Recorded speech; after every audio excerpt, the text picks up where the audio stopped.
السلام علیکم ورحمۃ اللہ وبرکاتہ۔ میں ہوں محمد تنویر خان، ایک دفعہ پھر محفل ٹی وی کی جانب سے آپ کی خدمت میں حاضر ہوں۔ آج آپ کو آسان گھریلو علاج بتاتا چلوں گا بد ہضمی کے بارے میں، کہ جو علاج آپ گھر کے اوپر بھی آسانی سے بنا سکتے ہیں اور کر سکتے ہیں۔ تو اس میں کچھ ٹپس آپ کو دے رہا ہوں، انشاءاللہ آپ کے لیے فائدہ مند ثابت ہوں گی اور آپ اس سے آپ کو بہت ہی مفید آپ کے لیے ثابت ہوں گی۔ تو جن لوگوں کو بد ہضمی ہوتی ہے ان کو چاہیے کہ کھانا کھانے کے فوراً بعد، جو لوگ سگریٹ وغیرہ پیتے ہیں ان کو چاہیے کہ کھانا کھانے کے فوراً بعد تمباکو نوشی سے پرہیز کریں۔ اور اس کے علاوہ لیمو کاٹ کر، دوسری ٹپس یہ ہے کہ کھانا کھانے بد ہضمی والے حضرات یہ ہے کہ لیمو کاٹ کر اس پر نمک ڈال کر گرم کریں، یعنی کہ لیمو کاٹ کر اس پر نمک ڈال کر گرم کر کے چوسنا، یعنی کہ لیمو کاٹیں اور اس کے اوپر نمک ڈال کے تھوڑا سا لیمو کو گرم کر لیں، پھر اس کو چوسیں۔ یہ بھی بد ہضمی میں کافی مفید ثابت ہوتا ہے۔ اور امرود بھی بد ہضمی کے علاج میں کافی بہترین اور مفید ہے۔ اچھا، اس کے علاوہ 2 لونگ ابلتے ہوئے آدھے کپ پانی میں ڈال کے، یعنی کہ ابلتا ہوا پانی ہو اس میں 2 لونگ ڈالیں، اور تقریباً آدھا کپ ہو اس میں 2 لونگ ڈالیں پانی میں ابلتے ہوئے میں، اور جب وہ کافی جوش آ جائے تو اس کو نیچے اتار لیں اور ٹھنڈا ہونے پر دن میں 2 سے 3 مرتبہ اس کو پئیں۔ اس سے بھی بد ہضمی کی شکایت آپ کی دور ہو جائے گی۔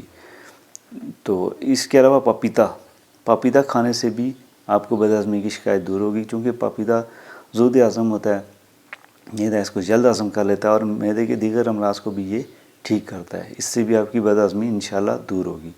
اس کے علاوہ تلسی اور سیاہ مرچ ہر بار کھانا کھانے کے بعد، مطلب تلسی اور سیاہ مرچ ہر بار کھانا کھانے کے بعد چبائیے، چباتے رہیں۔ اس سے بھی آپ کو بھوک کی کمی اور بد ہضمی میں کافی فرق ملے گا اور یہ آپ کی صحت کے لیے بھی کافی مفید ہوگی۔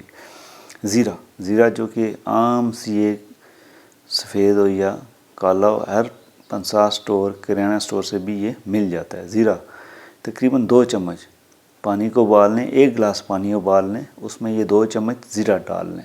جب یہ پانی ٹھنڈا ہو جائے تو اسے چھان لیں اور اس میں آدھا کپ دن میں 3 بار پیتے رہیں، مطلب آدھا کپ دن میں 3 بار پینا ہے۔ یہ بھی ہاضمے کو درست کرتا ہے اور اس سے بھی بد ہضمی آپ کی دور ہو جائے گی۔ اچھا، جن لوگوں کو اکثر بد ہضمی رہتی ہے، مطلب 2 دن ٹھیک ہوتے ہیں، 4 دن پھر بد ہضمی ہو جاتی ہے، ان کو چاہیے کہ ہر بار کھانا کھانے کے بعد، کھانا کھانے کے 2-3 منٹ بعد، ہر بار کھانا کھانے کے بعد مولی پر نمک اور کالی مرچ چھڑک کر 2 ماہ تک کھاتے رہیں۔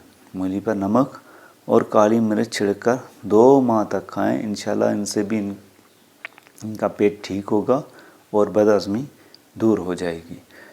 اور اس کے علاوہ لیمو، مطلب نیمبو جن کو عام اپنی زبان میں کہتے ہیں، لیمن کے رس اور ادرک کا رس ملا کر اس میں سوندا نمک ڈال کر، مطلب سوندا نمک آپ کو 50 سٹور سے مل جائے گا، مطلب دیسی نمک، سوندا نمک ڈال کر پینے سے بھی ہاضمہ ٹھیک ہو جاتا ہے اور بد ہضمی دور ہو جاتی ہے۔ تو یہ کچھ ٹپس تھیں آپ کو بد ہضمی کے اوپر میں نے دی۔ امید ہے کہ آسان طریقے سے آپ کے گھروں میں یا کریانہ اسٹور وغیرہ سے یہ چیزیں مل جائیں گی اور آپ یہ آزما کے دیکھیں۔ انشاءاللہ جن لوگوں کو بد ہضمی کی شکایت رہتی ہے وہ انشاءاللہ ان سے اس چیز سے فائدہ اٹھائیں گے اور ان کو بہتری محسوس ہوگی۔ تو اسی پر محفل ٹی وی کی جانب سے محمد تنویر خان کو اجازت دیجیے۔ اللہ حافظ۔ اگلی ویڈیو میں ایک نئی ٹپس اور نئی نسخے کے ساتھ آپ کی خدمت میں ایک دفعہ پھر حاضر ہوں گے۔ تو اللہ حافظ۔ السلام علیکم ورحمۃ اللہ وبرکاتہ۔